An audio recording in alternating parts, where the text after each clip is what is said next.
Welcome to NCSL's State Policy 101. I'm Laura Tobler, the Director of NCSL's State Policy Research Division.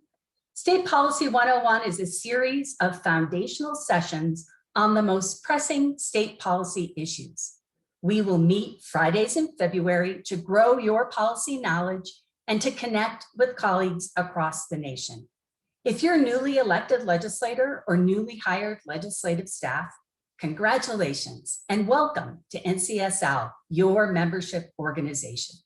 For those more seasoned participants who are with us today to brush up on your policy knowledge, welcome back. We're so glad that you've all joined us today. The National Conference of State Legislatures is the country's most trusted bipartisan organization serving you, legislators and staff, for more than 40 years. We promote policy innovations, create opportunities for lawmakers to share knowledge, and ensure state legislatures have a strong, cohesive voice in the federal system. We do this because we believe in the importance of our legislative institution and know when states are strong, our nation is strong. NCSL is the only organization serving all 7,383 legislators and the more than 25,000 legislative staff. Our services are right there up on your screen. We have a large team working on policy research and making that information available to you through our website, through publications, meetings, podcasts, and others.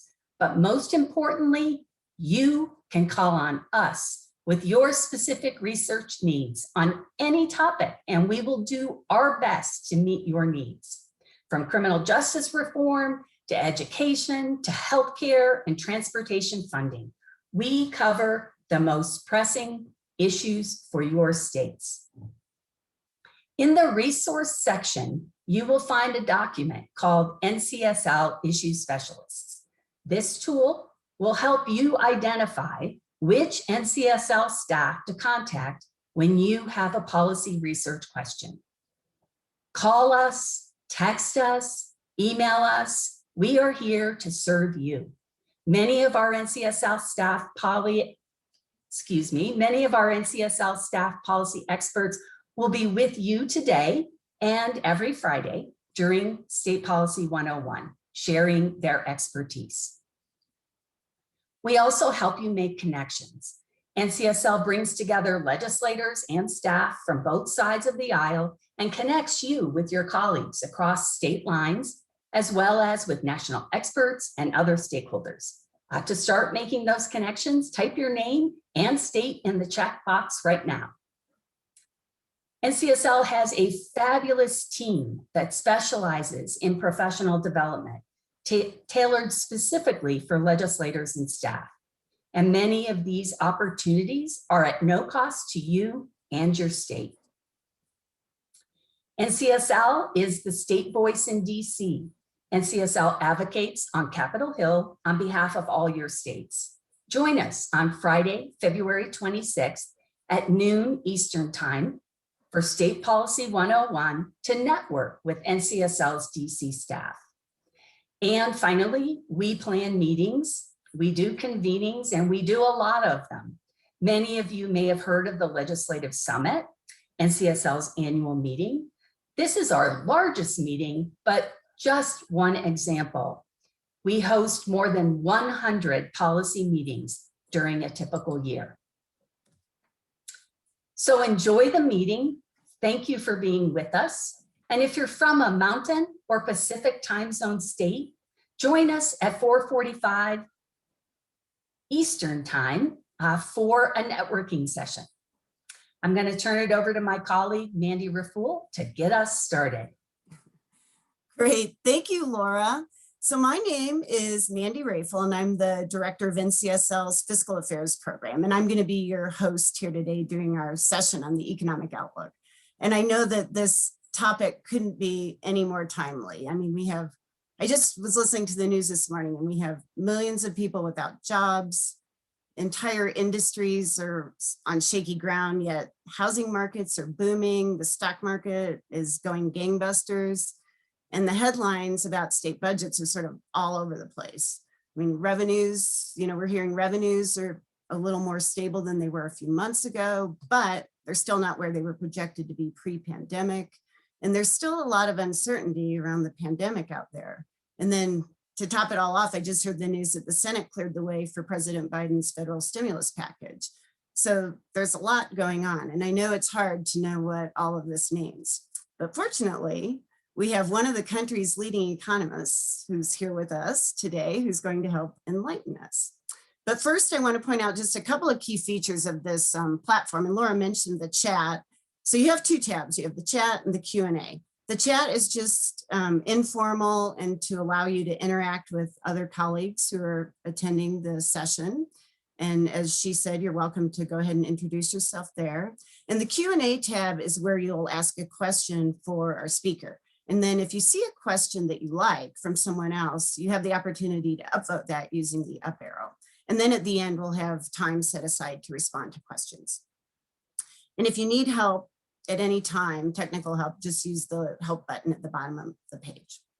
So it's now my great pleasure to introduce you to our speaker today, Dan White. Dan is an economist at Moody's Analytics, where he's the Director of Government Consulting and Fiscal Policy Research. But I also want to point out that Dan is sort of like family because he comes from the legislative world, where he was formerly a revenue forecaster with the New Mexico legislature. So he understands what all of you do. And you have access to his full bio. So I'll just say, having heard him speak many times before, he's a very informative speaker who offers a lot of valuable insight in his presentations. And I always enjoy hearing from him, and I'm sure that you will too. So with that, welcome, Dan. Go ahead and take it away. Well, thanks very much, Mandy. I hope I can live up to those kind words. And I hope we've got some folks from New Mexico on the line too, who are new legislators. Thanks so much, because I'm going to share my screen real quick with you so you don't have to look at me for the next 40 minutes. I really appreciate being here, and I wish I could see all of you and kind of be in person, but we're making the best do that we can.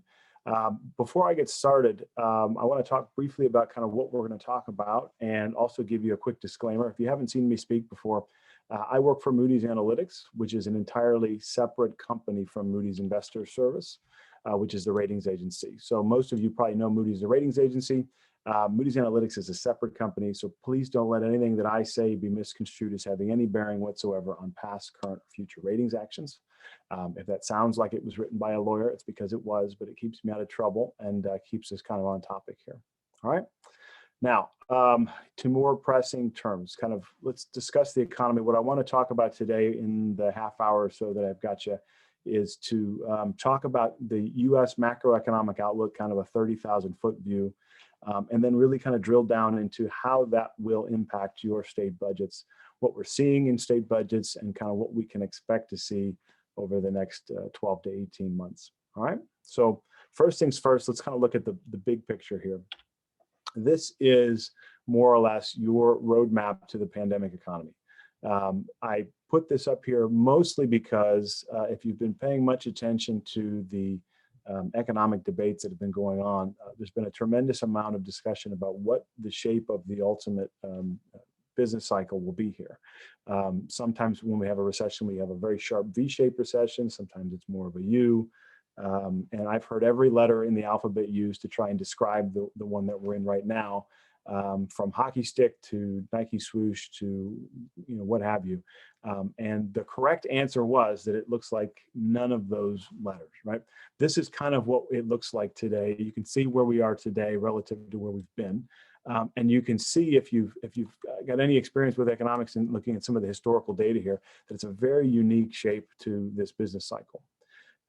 Most of the time when we go into a recession, it's a relatively slow process. It is more like going over a hill or a car running out of gas very slowly, right? There's signs that it's coming. You hear a rumble from the engine every now and then eventually you slowly run out of gas and kind of move over to the shoulder of the road. This recession wasn't like that. This recession was more like just kind of directly unplugging an electric car, right? We unplugged everything. We lost a third of the economy right off the bat, all in one quarter. It was actually the largest decline in one calendar quarter that we have on record in United States history. So even if you go back to the Great Depression, you won't see that much economic activity lost over so short a period of time, which makes this incredibly unique to study as an economist, but it also makes it incredibly difficult to forecast and try and project what's going to happen next. So after we lost about a third of the economy all in one quarter earlier in 2020, we had some of the upside of this kind of a recession. So as I mentioned earlier, usually we run out of gas, to use an analogy with the recession. And so it takes us quite a while to ramp back up to where we were. Because this was more like unplugging the economy, it was relatively easy to just plug a lot of it back in. So when we started to reopen things in the summer, we got a little bit better at conducting economic activity with social distancing, with the mask mandates, with some of the restrictions that were put in place around business activity. We saw a tremendous amount of that activity come back almost immediately. And I think it may have lulled many of us into a bit of a false sense of security around August, September of this year, when we started to see sales tax revenues come back. We started to see a lot of economic activity come back online. That kind of presaged maybe the most terrifying part of the business cycle, but at the same time, the most boring part of the business cycle, which was kind of the pre-vaccine recovery. So you can see from about August until December, we really just more or less moved sideways for 4 or 5 months. We didn't know when the vaccine was coming. We didn't know kind of when the business restrictions were going to be allowed to be reduced again. And so we kind of just muddled along for a couple months. The good news is that we are now in the post-vaccine recovery. And what the post-vaccine recovery looks like is a lot like a normal recession. So it's a lot easier to judge from an economic point of view. It's a lot easier to try to see kind of the direction that we're headed. There's still an awful lot of uncertainty that we're going to talk about in a minute, but it's certainly much more identifiable for us than what we've been through for the last 9 to 12 months. What I want to point out here on this chart especially is the difference in the outlook from just a few months ago. So some of you may be entering your first sessions and you may have seen a governor's forecast or a legislative staff forecast about revenues were supposed to look like. And it's probably changing pretty frequently. And one of the reasons it's changing is that the economic outlook from us at Moody's to any of our competitors and kind of the consensus as a whole has really improved considerably in the last 3 or 4 months. And there's a couple reasons for that we'll talk about now. But I really want you to notice just how quickly assumptions are moving here. I had a governor tell me a few months ago, I think he had the best description of what it's like putting this budget together. He said, putting this budget together in this environment, it's like trying to nail Jell-O to a wall. Because every time we think we've got this nailed down, we've got it figured out, we've got our assumptions sorted, the pandemic and folks in Washington kind of change all of those assumptions right under our feet. And so it's going to be difficult to do this, but we're going to talk through some of those eventualities, okay? Now, the good news is that this recovery going forward, so the expansion phase of this recovery looks a lot more like previous expansion phases of recoveries. The bad news is the pace of recovery is being driven by two of possibly the most unpredictable sources of power in the United States economy, and that is the pandemic and the Congress. Both of those are not easy to make bets off of, and so we are proceeding very cautiously in terms of how we set our assumptions for the next year. The biggest thing that's going to dictate the recovery timing, though, is going to be the vaccine rollout and the amount of time it takes us to get to a place where we can start to open up business activity in a way that most people are comfortable with and most people are used to. The good news is that we are making some progress in terms of the vaccine. I know it doesn't always seem that way when we look at some of the numbers and hear some of the news reports, but we are actually picking things up quite a bit. As of this week, so the 3rd, which was just a few days ago, we had 55 million doses that have been distributed to states for administration. About 27 million of those doses have been used, which is much better than we had been in the first few weeks of the rollout. What's really encouraging here is that the number of people who have received at least their first dose has tripled in the past 10 days. So you may remember those first couple of weeks in January where there was a lot of heat on a lot of different folks at the federal and the state and local level, but to get these shots in people's arms faster. we're starting to see the fruits of those labors, and people are really starting to do this. In the data you're seeing now, there was a little bit of a disruption at the end of January that kind of caused that to flatten out, or early February. If you live in the Northeast like I do, you know why that was. But we expect that to reaccelerate in the next couple of days as those weather kind of constraints are taken care of. Now, the real important thing to keep an eye on here is how many vaccines have to actually get into people's arms before we can start to see us go back to business as usual. And I think governors around the country have made it very clear that they are not looking to repeal any of the business restrictions that are out there until they start to see numbers and case rates go down considerably. We saw a pretty sizable increase over the wintertime, both in terms of the number of cases, but also in terms of hospitalizations and deaths. And so making sure that those are kind of nipped in the bud before things can go back to normal is something that I know most governors and mayors, et cetera, are keeping a very close eye on. The bad news is that if you ask an epidemiologist, how many shots do we have to give people before we can get to that point, you're going to get a number of different answers. The one that we have found most common when we talk to epidemiologists about our forecast is they estimate that given the number of people who have already been exposed to COVID in the last 8 months or so, which is the rough timeline for about how long you're expected to be immune from COVID once you've had it, we need about 25 million folks to be fully vaccinated before we can start to see a decline in some of the case numbers and the case counts that are coming through. The good news is we've seen about 6 million people, 6 or 7 million people who have already gotten both doses. And as I said before, 27 million people have at least gotten their first dose. So we went over 25 million people receiving their first dose about 4 or 5 days ago. It takes about a minimum of 4 weeks in between receiving your first dose and your second dose before you can be considered fully vaccinated. So the folks who just were vaccinated, the 25th millionth person who was just vaccinated with their first dose a few days ago, cannot get their second dose for at least 4 weeks, which means that it's probably the end of February or at least the first week of March before we get to that 25 millionth customer, so to speak, in terms of the vaccine rollout.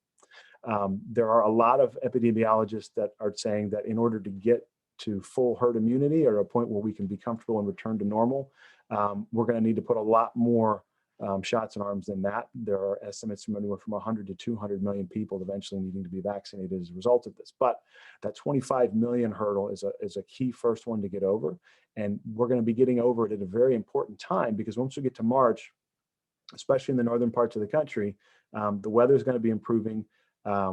We showed last summer that we've got the ability to be able to go out and work around COVID a little bit with outdoor dining, with ways to pick up and drop off things that involve being outside. So once the weather starts to improve in March, once we get that 25th millionth customer, we do expect things to turn around quite a bit. And that's when we see, in the previous slide, you saw the pace of recovery really starting to pick up there. Now, the cold water to throw on all of that is that we're not seeing the same level of progress in terms of vaccinations in all states. There's about 2% of the US population that has been fully vaccinated, but that ranges from less than 1% in some states to more than 4% in others. There's really a tremendous disparity from state to state in terms of how this is being done.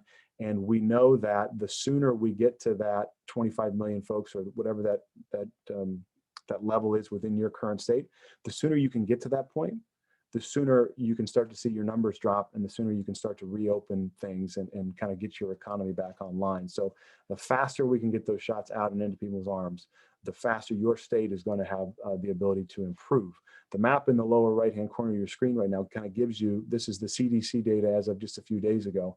These are the number of residents, the percentage of your population that has received 2 doses. And you can see some states doing very well, some states doing not as well. The good news is that we're early enough in the process where a lot of this ground can be made up. And hopefully within 4 or 5 weeks, this map is an afterthought. All right. So that's the first thing that is incredibly unstable that we're trying to base these economic forecasts off of.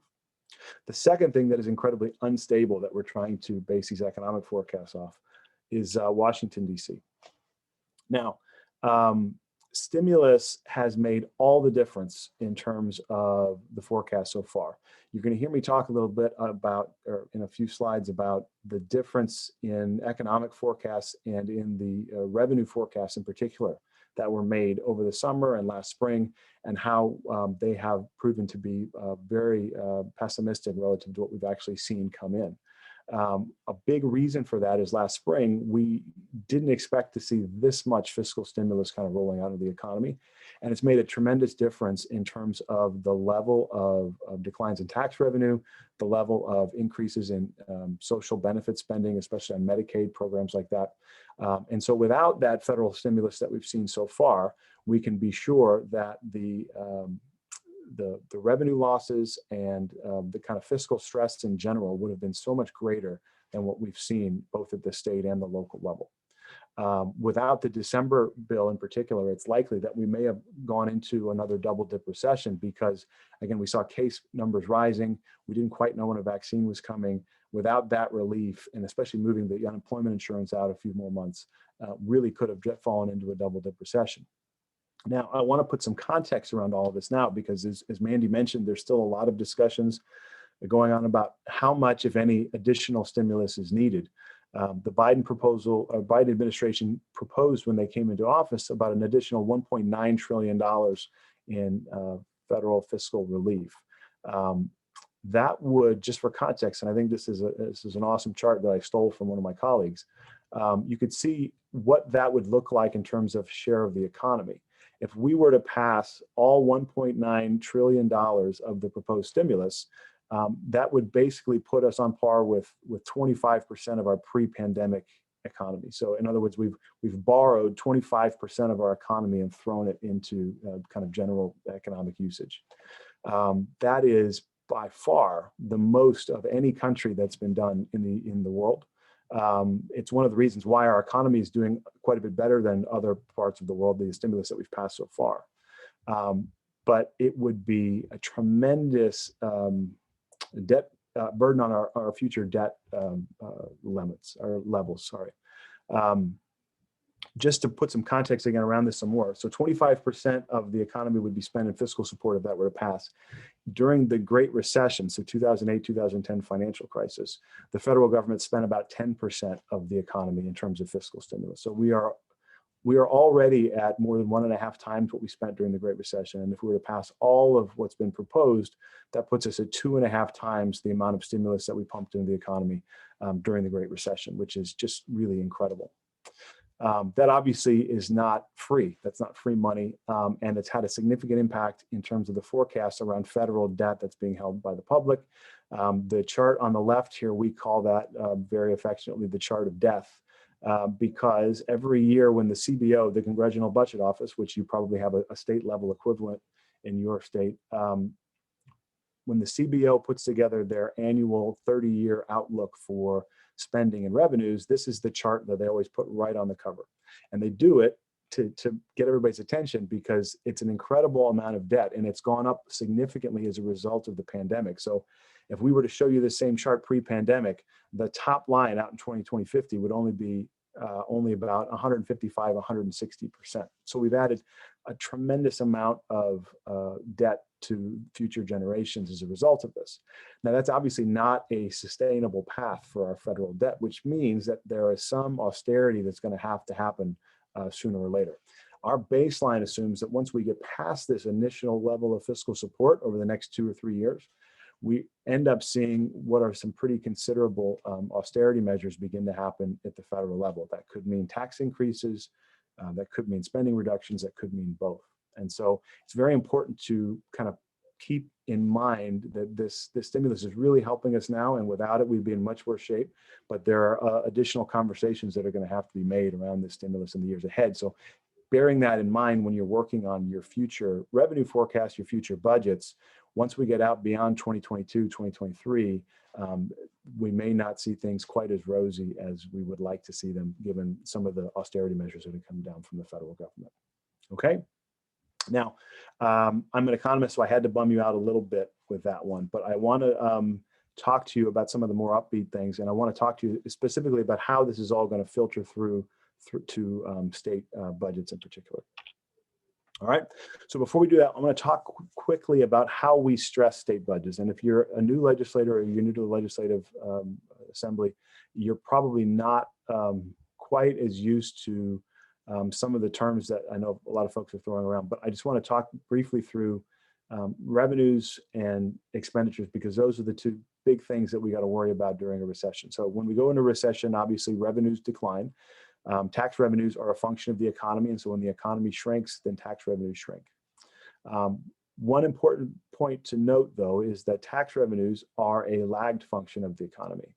In other words, if I spend money today, the tax revenue doesn't hit the government today. It hits it a couple months from now. And so sometimes it can take us quite a few months or sometimes even quarters before we see the decline in tax revenues after we've seen the decline in economic activity, which is one of the reasons why even though tax revenues have been coming in a little bit stronger than most people expected, we shouldn't be expecting tax revenues to turn around on a dime immediately as soon as vaccines come on board and people start to be able to get out and spend a little bit more. It's going to take a little bit of time for any type of recovery in terms of state budgets, especially on the revenue side. The way that we forecast these is we use stochastic equations, which are just regression equations, if you can remember from business school or college. We take historical data, economic data, and we kind of combine it with historical revenue data and kind of see, based on the economic forecast that I just talked to you about, what that looks like in terms of tax revenues, what it looks like in terms of the budget. We use data from your sister group, National Association of State Budget Officers. So the governor's budget officers and all the folks that kind of go into that, they provide that data that we forecast off of this. What we do is we basically hold that level of the baseline level of revenue constant. So we don't use your forecast in terms of comparing to a baseline, but we use those constant and we say, okay, if states wanted to just maintain current levels of spending at a real level, so adjusted for inflation, how much money would they have to make up for relative to a recession? And we do this every year, just through hypothetical scenarios and things. But we especially do it when we see a recession like this. And so what we're comparing the shortfalls I'm about to show you through is to what revenues would have looked like if they had just stayed at 2019 levels and grew up by the rate of inflation from there. Okay. The other part of the stress test that's important, and I think a lot of, especially first-time legislators overlook, is that recessions affect revenues and spending. I can remember working at the Legislative Finance Committee in Santa Fe in 2008, working on revenue forecasts. And I think NCSL, Mandy, should put out a book that's got everybody's stories about 2008. I knew we were in a recession when kind of book, because everybody you've talked to who's been around for at least 10 or 15 years at NCSL or at any legislative agency, they all have a story about when they found out we were in recession. My story is I found out that we were in recession in July or probably September of 2008. But I remember 2 months earlier than that, working on a revenue forecast in July of 2008. If you remember the time, oil prices were about $140 a barrel. And I can remember getting screamed at by a member of the legislature who will remain nameless because they thought that we were being too conservative in our forecasts for revenues because we basically held oil prices steady at $140 a barrel, right? I think that morning or whatever, when we presented it, Goldman Sachs or someone had come out and said that, you know, oil prices would hit $200 by the end of the year and everything would be just fine, right? Well, of course, we know everything wasn't just fine, right? Just 2 months later in September, Lehman Brothers went under and all hell kind of broke loose in terms of financial markets. It's then that we really knew that we were in a recession. If you think about that, though, that's very scary. To know that I and the economists that we relied on at the time were in July of 2008 and didn't realize we were in a recession. The reason that's scary is that the recession actually began in December of 2007, right? So it took almost 7 or 8 months for most of us to realize that we were in a recession. And it took us that long to realize we're in a recession because it took us that long to finally start to see tax revenues start to decline over that period of time.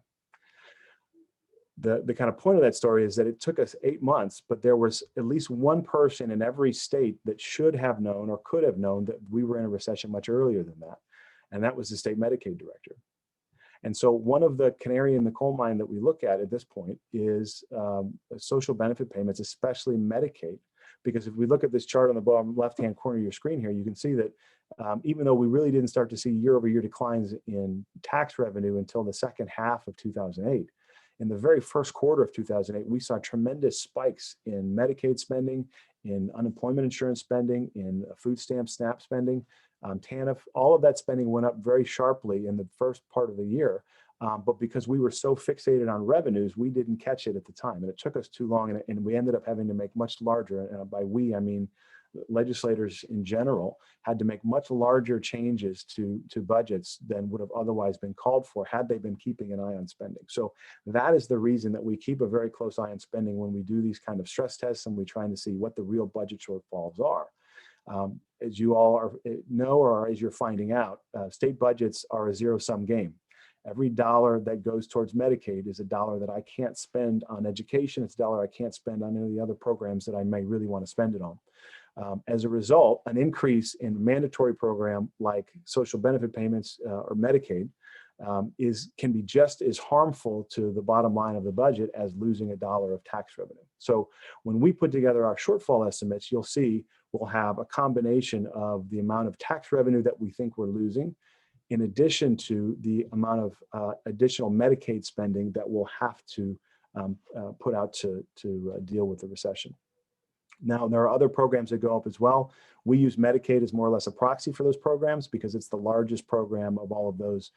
This social benefit payments category that you're seeing here, for example, Medicaid makes up about 85 to 90% of that, depending on what year we're in. So we base that off of data that comes from CMS, the Centers for Medicaid and Medicare Services, as well as NASBO.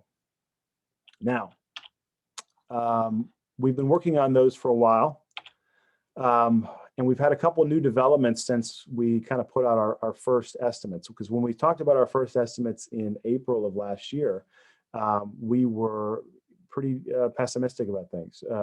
If you look at the net shortfalls, we were up at about $250 billion in terms of total shortfalls for all state and local governments after accounting for reserves and federal aid at that point. Those numbers have come down quite a bit, and there's a couple of reasons why. The first is the economy has obviously improved quite a bit. We talked about that with the October versus the January economic forecast. But there's also been some other things going on as well, and I want to make sure you guys are aware of some of those undercurrents.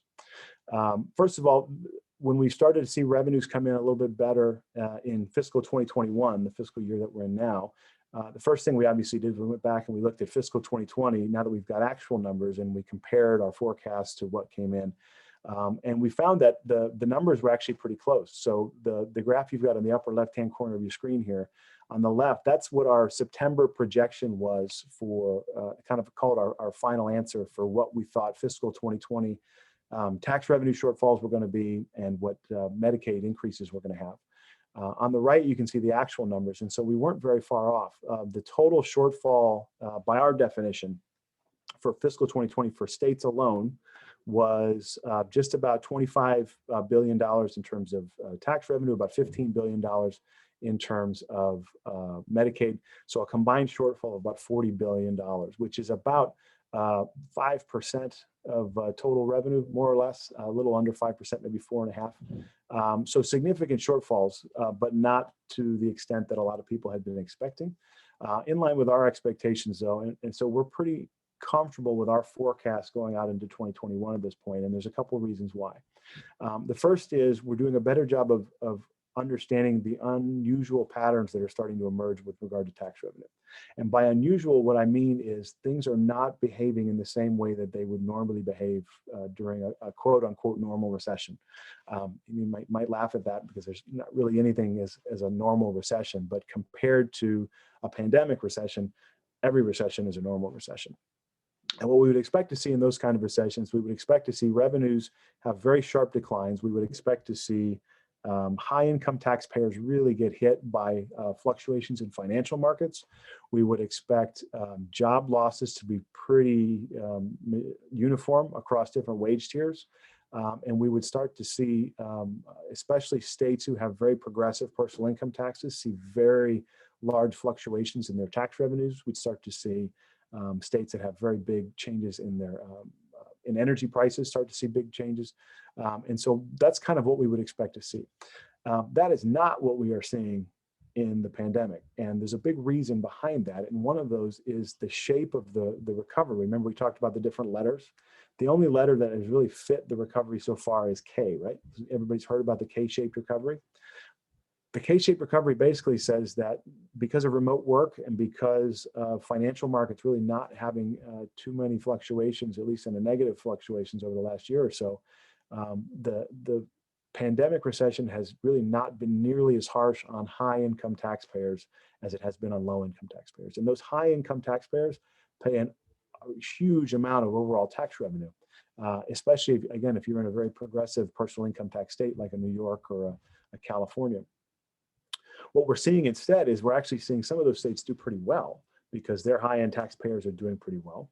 And we're seeing states who rely a lot on leisure and hospitality, who rely a lot on the very low wage workers and rely often on sales taxes are really getting the biggest impacts, which is a total 180 of what we would expect to see in this kind of a recession. That's creating different mixes of tax losses, and it's also limiting the amount of tax revenue that we're losing relative to what we would expect to see in a normal forecast. So even though our 2020 numbers were very accurate, we probably were overly pessimistic when we did our initial forecast on fiscal 2021. That's both in terms of revenues and in Medicaid as well, which we'll talk about in just a second.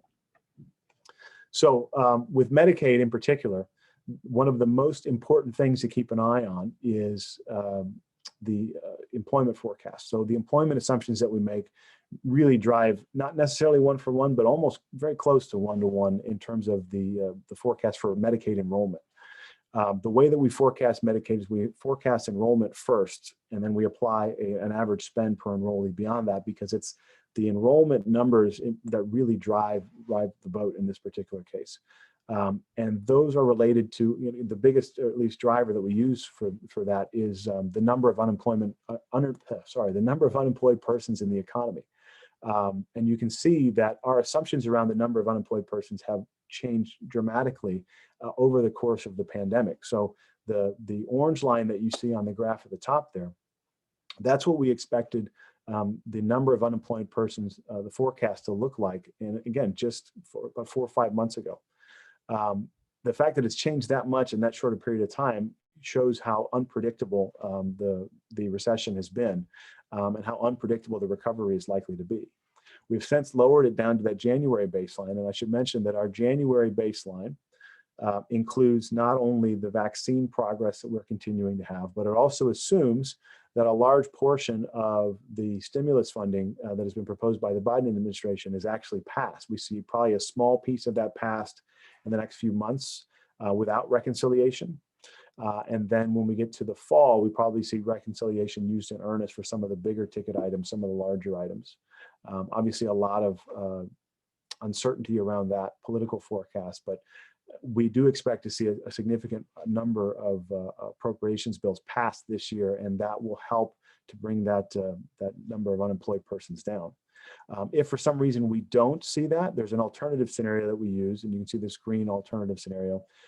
That basically assumes that we don't see nearly as much economic stimulus as we would under the baseline. So very few of the Biden administration's things actually make it into law under that scenario. Obviously, especially over the near term, that makes for a much darker scenario because we haven't quite gotten back onto our feet yet in terms of being able to resume economic control and economic activity and forecasts. So this is extraordinarily important for your Medicaid forecast. And one of the things that I want to make sure that you're aware of is the importance of using those alternative scenarios. We talked about kind of nailing Jell-O to a wall earlier. If you've ever nailed Jell-O to a wall, the one trick that you can do to nail Jell-O better to a wall is to use more than one nail, right? to have different plans around what you're going to do. So when those assumptions change, when we find out that the vaccines are not going to be coming out as quickly as we thought, or when we find out that that stimulus isn't going to be there, you've already taken a look at what the world looks like through those glasses, and you can see what the budget of your state looks like through those glasses. So most of you, and I know a lot of the economists in your states, most of you, the economists in your states are using alternative economic scenarios. If they're not, you should ask them why they're not, because that's almost a universal best practice at this point. When putting together revenue forecasts, there should be at least one alternative scenario that they're working on in terms of a what if this happens, what if that happens. And so in this particular case, you can see that if we don't see that extra stimulus, we probably see a lot more enrollment in Medicaid program, right? Now, there are some reasons for optimism here. The first is that this is the first recession since the Affordable Care Act expansion really went into place. And so this is the first time we're using those assumptions for a recessionary forecast. So it's possible that our models don't quite know how to handle the ACA expansion yet, and that we're being overly pessimistic in our forecasts. Right now, our current forecast is that we see Medicaid and CHIP enrollment increase by about 21% from 2020 to 2022. For context, in 2001, the 2001-2003 recession, we saw about a 24% increase in Medicaid and CHIP enrollment. And during the Great Recession, we saw about 19% increase in enrollment. So the models certainly think that this is going to behave like a normal recession from a Medicaid perspective, but we will kind of see how that goes. So far, things are tracking relatively well. There's about 6.6 million folks who have signed up for Medicaid or CHIP since the pandemic began in February. Now, that may not be that optimistic, because there's the potential there's a lot more people out there who have not signed up for Medicaid yet that will sign up very soon. There's a significant number of individuals who have lost jobs but have not enrolled in Medicaid yet. There's about 10 million Americans who are still classified as unemployed. Again, about 6.6 million folks have signed up for Medicaid or CHIP since the pandemic began. There are still about 3 or 4 million Americans who are in that kind of, who qualify for Medicaid, but they haven't signed up yet. One of the kind of smoking guns to be able to trace that back to is the number of Americans who are still self-identifying as unemployed for temporary reasons. That means that they were laid off from their job and they expect to be rehired by that same job in the next 3 to 6 months. In September of this year, that number was about 5 million Americans. So there were about 5 million Americans in September who expected to be rehired. What we have seen in the data is that those 5 million people who were temporarily unemployed are very, very permanently unemployed, or at least long-term unemployed, because they've pulled out of the labor force altogether. Those folks undoubtedly signed up for Medicaid because we can see roughly equivalent increases in Medicaid enrollment about that same period of time. Whether or not these 2.7 million Americans are really unemployed temporarily, or whether they're going to be out of a job for a while, will dictate how many of them actually probably sign up for Medicaid in the months ahead. But the point of this is that we've seen probably about a 10% increase in Medicaid enrollment, just under 10% increase so far in the pandemic. We expect that to continue into 2021 and 2022. So don't expect your Medicaid forecast when you're putting together your budgets to be going down anytime soon, unfortunately. Okay. Now, when we put all that together, so we put our revenue numbers together with our Medicaid numbers, we come up with a combined level of gross fiscal shock for states of about $224 billion. Now that spreads fiscal 2020 to fiscal 2022. So those fiscal 2020 numbers, those are history, those are baked in. So the forecast is really changing around 2021 and 2022. This is a gross shortfall. In other words, this is the amount that revenues in Medicaid are changing just based on economic activity. This doesn't account for any reserves that states may have set aside to be able to handle these kind of shortfalls. It also doesn't offset any level of federal fiscal aid that has already come in from states, or from the federal government. So the actual net shortfall is going to be much smaller than this $224 billion number, and we'll talk about that in just a minute. I would expect, and I should emphasize as well, that these numbers are from our December forecast. We update these forecasts over the pandemic every 2 months. So we're actually working on an update to this number now. Given some of the changes around the fiscal stimulus assumptions, especially now that the Democrats have control of the Senate, I would expect this $224 billion number to come down pretty considerably when we update our February forecast with our February economic forecast, if that makes sense. Okay. Now, a lot of people have been asking me lately, policymakers in DC and folks who are our clients, kind of, what's the magic number? How much do states and local governments need from the federal government? And I wish I could give them a really easy kind of one sentence response, but it's a very complicated issue. And one of the reasons it's so complicated is that even though the average state is going to see some pretty sizable budget challenges over the next year or so, the range of challenges around that average is really considerable. So there are some states who are just fine. They're really not going to be in too bad of trouble. And if they are, they've probably got revenue reserve, or they've got budget reserves set aside to be able to handle it. But there are some states out there, and you know who you are, who are really, really up against it in terms of a challenging session ahead of you. And you're going to have to make some very difficult decisions from a budgeting perspective around spending cuts, around revenue increases. It's really not an easy story to tell about all 50 states. Every state is different, and there's no such thing as an average state. So what that means is it can be easy to kind of, lump your state in with whatever you're hearing on the national level of how states and local governments are doing generally. But the numbers that are coming out of your policy shops in your legislative fiscal offices and the governor's offices really are going to matter. And so you should expect to see a significant amount of differentiation from your state to another. The one kind of common thread that we're seeing across all states, though, is that the states who came into the recession, who came into the pandemic best prepared for a recession, are the ones who are going to get out of this the fastest. They're the ones who are going to have to make the least harsh fiscal changes to their budgets as a result of this. And the map to the lower right-hand corner here kind of tells that story. So this is not just who's the best prepared, but this is the best prepared for what they're facing.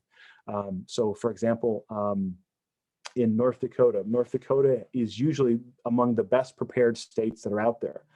They have very sizable rainy day reserve funds, but they are seeing some of the biggest impacts from the recession as a result of the decline in oil prices. So much of their budget is derived from oil prices, and so they're seeing much greater amounts of stress than the average state is, and so it's overwhelming their reserves just a little bit. And I'll contrast that to the Commonwealth of Pennsylvania, because I pay taxes in Pennsylvania, so I've earned the right to pick on Pennsylvania as much as we want. Pennsylvania, you can see, is light green here, 3 to 6%. That's not because of their preparedness. They do not have a large rainy day reserve fund, but they will see much less stress in terms of their overall budget than the average state will. And so they show up as having a better net shortfall in this regard. So there are all kinds of stories like that spread out through all of the rest of the country. And so there's a tremendous amount of nuance that goes into each and every one of these numbers. And as legislators, if you're not already familiar with those nuances, you will be very shortly. Okay. Now, let's kind of take it all together then. So the bottom line, how much is really needed? This is the answer again, or the question I keep getting all over the country. If I take the state numbers that I just spoke to you all about, and I combine them with some rough rules of thumb for what that should translate to at the local government level, we come up with a combined state and local government gross shortfall of about $330 billion from FY20 to FY2022. That is about, I want to say $80 billion or $80 to $100 billion less than we had expected there to be in April of last year. Now, the big change that's also happened from April of last year is we've gotten a tremendous amount of federal fiscal aid that can be used by states to offset those budget shortfalls. Now, you'll probably notice if you go through each of these line items in detail that Congress has appropriated a significantly larger amount of money to states and local governments in general. However, not all of that aid is usable for offsetting budget shortfalls. There's a lot of that has a lot of strings attached. A lot of it is tied specifically to COVID relief measures, COVID vaccine rollouts, PP&E expenses, can't just be lumped into your budget in order to offset shortfalls. And so this is really the money, if you go through and you kind of disentangle all of those appropriations together, these are the three pieces that we feel are most easily gettable by states and local governments to use in their budgets. You can see that totals up just about $170 billion. So the shortfall net of all the federal aid that's come through so far left over is about $165 billion. If we assume that states can use all $80 billion of the rainy day funds that they've built up, we end up with a net shortfall of about $86 billion. Now, a couple caveats to that. Obviously, you all know, and if you don't know, you will know very soon, you can't just blow through an entire state rainy day fund in 1 year. So it's unlikely that states are able to tap all $79 billion of the reserves they have. The other caveat there is that we don't include local government reserves because we don't have a really good total here. So we think that those two more or less balance each other out, which is why we're comfortable including that $79 billion here. The other thing that's important to point out here, and it goes to my last point on the map that we had, is that $80 billion in reserves is not evenly distributed across all 50 states. Some states have enormous budget reserves. Some states have no budget reserves at all. And applying a one-size-fits-all solution to federal aid really will be difficult because some states are going to end up much better off than they needed, and some states are not going to end up better off at all. And so what all of this argues for is that any additional aid that comes out of Congress really should be a much more targeted approach than some of the things that we've seen so far in the past. All right. You've been listening to me talk very patiently for the better part of about 40 minutes now. I'm going to pause right there and bring Mandy in. And I tell you what, I'll stop sharing my screen so that we can see both of us, Mandy. And I would be happy to answer any questions that you all may have. Okay, thank you, Dan. So I understand that the platform is having a little bit of trouble with the Q&A and the chat functions. So I'm going to suggest that if anyone has a pressing question that they weren't able to put in the chat or in the Q&A, that you email me.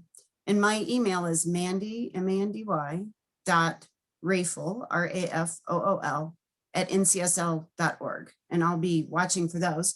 But in the meantime, I do have a couple of questions here that came through at some point.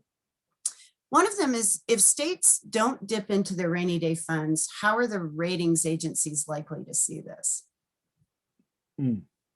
So first thing I do is I'll hide behind my lawyers real quick and say that I can't say how the ratings agencies would react because I'd get in a lot of trouble. So I can't comment on how Moody's Investor Service would react to that. In general, though, the guidance that states have gotten from Moody's and from S&P and from Fitch and from Kroll and all the ratings agencies is that they don't mind if states dip into their rainy day funds, but they generally don't like that to be the first place that states go. So there should be some attempt to cut spending, some attempt to raise revenue, some attempt to balance that through other means before dipping right into the rainy day reserve fund. The other thing that I know they like to see, and I know that we work with states very closely on, is building plans and designs around those rainy day funds. So instead of just socking money away in a fund for, just in case it rains, it's having a very clear point about what those reserves are there for, very purposeful reserves, so that you can, go into a recession with a plan. There's an old John Kennedy quote that says, it's a lot easier to fix your roof when it's sunny outside than when it's raining. So if you're trying to figure out what my rainy day reserve funds are for while it's raining, you're going to end up having a very probably heated political discussion about what those are for, as opposed to just being able to react very clearly and smoothly and kind of move those reserves into place. So have a plan is the biggest thing that I can give in terms of advice around that. And I won't go any further without getting in trouble from the ratings agency lawyers. So I'll stop there. Thanks. So, I'm thinking about the last recession, and so many states were caught off guard without having adequate rainy day funds. And I think, they really took that to heart, and we saw states over the last decade really build up their rainy day funds. And this time, going into the pandemic, they were all, pretty healthy. So have you looked at whether or not states tapped into their rainy day funds this go round? That's a great point, Mandy. States actually, in the aggregate, states had never been better prepared for a recession than going to this one. I think if you look at the NASBO data, it was something like 8.9% in rainy day reserves of the 8.9% of their budgets. States have started to tap into their rainy day funds, but they have used them very sparingly. So we talked about the FY20 shortfalls that we saw. For most of the states, I think in the aggregate it was about 4 or 4.5%. For most states, that's pretty manageable. You can usually be able to cut your way out of 4.5% of your budget. So they were really keeping, I think, a lot of that powder dry for fiscal 2021 and fiscal 2022. I would be shocked if states don't use a tremendous amount of those rainy day reserve funds when they go into their sessions that are beginning in last month and going into this year. And I think they should continue to look at them, especially if they've got, a well-determined plan about when they should use those and when it's appropriate to use them. Great. Thank you. So one of the other things that we saw in the last recession was a big decline in government employment. And is that something that you're seeing this time around? Absolutely. If you look at the number of state and local government jobs that are out there today, we have roughly the same number of state and local jobs today as we did in 2001. So we have basically, we erased 20 years worth of state and local government job growth in a matter of about 12 months. Now, some of that is temporary. If you look at where they're spread around, most of it is in education, local government education and state government education. Once schools start to bring students back into their classrooms, they're going to bring jobs back onto payrolls as well. I think the jobs numbers that came out this morning tell that story very well. I think state and local government education combined for about 85,000 jobs brought back onto payrolls today or in January, which is indicative of them bringing more students back into classrooms. The more folks we see come back into classrooms, the more jobs are going to come back. That said, it's going to be a while. They're still missing about 1 million jobs from education alone, let alone the rest of government. So it may take quite a while. The one thing to be aware of, Mandy, as you know well, and I think it was probably what you were alluding to, is that it took us almost 10 years to regain all the jobs that we lost during the Great Recession. And we didn't lose nearly as many jobs as we've lost over the pandemic. So once those education jobs come back online and we get students back in the classroom all throughout the country, it might take us, the better part of a decade before we start to see payrolls look the same way that they did before the pandemic. Great, thank you. So another thing, you talked a lot about Medicaid. Has the enhanced Fmap improved your outlook for Medicaid? And maybe actually explain what the enhanced Fmap is. Sure. Yeah. So the enhanced Fmap that we talked about in that last slide, that was huge. And that is maybe the most effective way for the federal government to give aid directly to state governments. It's a mechanism that's already set up. It's tied to specific rules. So it varies based on the amount of spending that a state actually has in Medicaid. And Fmap, for if there's new legislators on board, it's the federal medical assistance percentage, and it's basically the federal matching share of your Medicaid program. Every state is a little bit different based on the poverty rates in the different states, but what the enhancement did was it gave everybody an extra 6.2% on top of whatever you were already receiving. Now, that is going to look a lot better when we do those February numbers, Mandy, that we're talking about, because one of the first things that the Biden administration did was they extended the national health emergency out to the end of calendar year 2021. The cool thing about that enhanced Fmap in the current iteration is that it's tied to that health emergency. So states will continue to receive that enhanced Fmap so long as we're still under the national health emergency. So at least through the end of this year. If we get to the end of this year, though, and the Biden administration hasn't extended that out any further, then states could see their enhanced Fmap go away in the middle of the next fiscal year. So I think that will be an important thing for them to look at when they're doing the next two stimulus bills. And when I talked about making an argument for the next level of aid to be very targeted, I think that could be a really good way to target that, maybe decouple that from the national health emergency and extend it out for the full fiscal year, just so states have some certainty going into their fiscal 2022 budget season. Great, thank you. So what about, do you have any models now accounting for another variant in the virus? So we haven't run any specific scenarios yet, mostly because we're not quite sure what it would look like. Uh, the two that we have that are closest to that, we have one that is it's our S3. For those of you who use our forecast, or your economists use our forecast, we put 10 off-the-shelf economic forecasts out there every month. And so a lot of folks maybe don't use our baseline. They use the scenario that I put up there before, where they use our S3, which is the one we normally use a lot, Mandy, which is our kind of moderate recession scenario. It's usually the most probable downside scenario. And what we have done for that one is we basically assumed that we have a large uptick in COVID infections again. So it would mirror more or less the impacts of another strain coming on. The only thing we haven't been able to really get our arms around from an epidemiological perspective. 10 months, you think I'd be better at saying that word at this point, right? From an epidemiological perspective, is what that means in terms of death rates and hospitalization rates, because we don't quite know what that new strain will look like from that point of view, and that could dictate that. But in a very long-winded answer to your question, we have one scenario that's close to that, and it doesn't look good. It looks like we go into a double dip recession pretty easily. Okay. Well, hopefully it won't come to that. So it's just yes, I try not to even look at those ones anymore.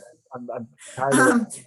Okay, so here's one. Are there other canaries that you have found are helpful to watch on a regular basis aside from Medicaid?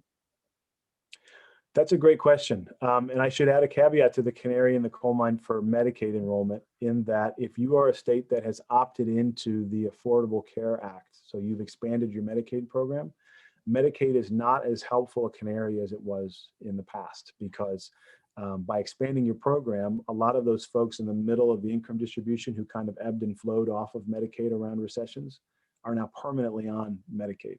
And so it's more helpful if you didn't opt into the Medicaid expansion than if you did. The other things to keep an eye on heading into a recession are your sales tax collections, taxable sales numbers in particular. Most states, and if you don't have this readily available, you can ask your revenue departments, or you can ask the folks at the fiscal office in your legislature. Most states will have a taxable sales by industry report that they put out every month.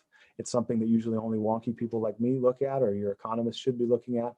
But it'll tell you where taxable activity is falling away. And you can usually see kind of where people are stopping their spending. And if they start to stop their spending or slow their spending on things like leisure and hospitality, retail, things that are more discretionary spending, you can be sure that there's probably a reason for that.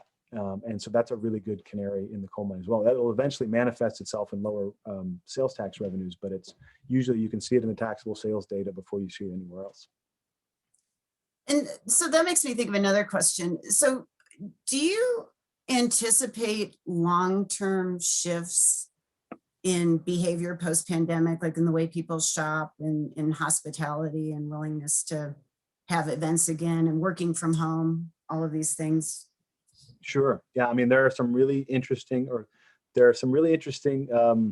tax nexus questions and all that kind of fun stuff that maybe we're the only ones on the planet that care about. But there are some really good things that came before the pandemic that made the pandemic less bad as well, that kind of go into that same rate. So most of the things that we're seeing changing are not necessarily new to the pandemic, but they're existing trends that were really accelerated by the pandemic. So we saw more people doing remote work before, right? We saw more people buying stuff online before the pandemic. But once it really became a necessity, it just went on to warp speed, and it excelled very quickly. The Wayfair decision around online sales taxes. If this pandemic had happened 5 years ago, before we had the Wayfair decision and states were taxing online sales, the declines in tax revenue would have been monumental across the country as people started to switch almost everything onto online spending. We're going to continue to see things like that happen, and there's going to have to be tax changes that have to be made at the state level to make sure that you're capturing that new tax base, not just in terms of online sales and some of the peculiarities that can come up around that, but also in terms of remote workers.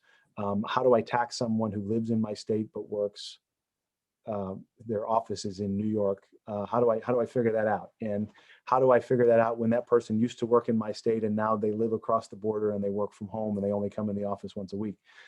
It's going to be really difficult to kind of figure that out. And I think you're going to see you're going to see a flurry of legislation passed in the next couple of years trying to get grips to where that tax money belongs and who can control what.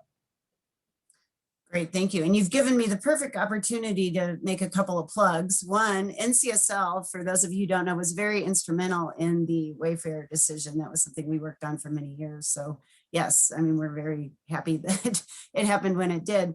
And then also, speaking of the revenue disruptors, we do have another one of these 101 sessions on revenue disruptors. And it's the last Friday, Friday the 26th. So I encourage anyone interested in some of those issues to sit in on that. It's very interesting. A lot of demographic changes impact revenues as well. And so I just have one last question, and this is sort of a big, broad one, unless anyone else comes along. What do you see as the biggest threat right now to state budgets? Well, I'm an economist, so I'm going to quibble with right now. What does right now mean? Well, this session, the next 2 months. Well, it's undoubtedly COVID, but I think it's specifically to COVID. It is trying to figure out how long this kind of depletion of the revenue base is going to go on, right? So we're getting our arms around, and hopefully your economists in your states are getting your arms around kind of what the full impact of this is going to be from an economic perspective. But there are going to be some folks who, especially on the lower half of the income distribution, are going to be hurting for quite a long time. And you might see your revenues start to come back and forget about how bad some of the parts of the economy are. And so that disconnect between tax revenues and actual economic activity that's already starting to occur in places and may continue to occur is going to be something that's incredibly challenging, because even though revenues are starting to come back a year from now, you may still be seeing very strong demand for social services spending, for unemployment insurance, for Fmap, for Medicaid, for workforce training, those kind of things. And so making sure that there's enough resources to go around to cover all of those various needs is going to be very important, and to make sure that you're taking a full kind of holistic view at your budget. You're not just looking at revenues, what's coming in, you're also looking at the needs, and especially the mandatory needs that are coming through the budget. Okay, that's a lot to think about. But I just want to take a minute and thank Dan for giving us your time and all your insights, and to everyone who participated. Also appreciate your time and interest. And with that, I will just say so long. See you all at the next session. Thanks much. Bye.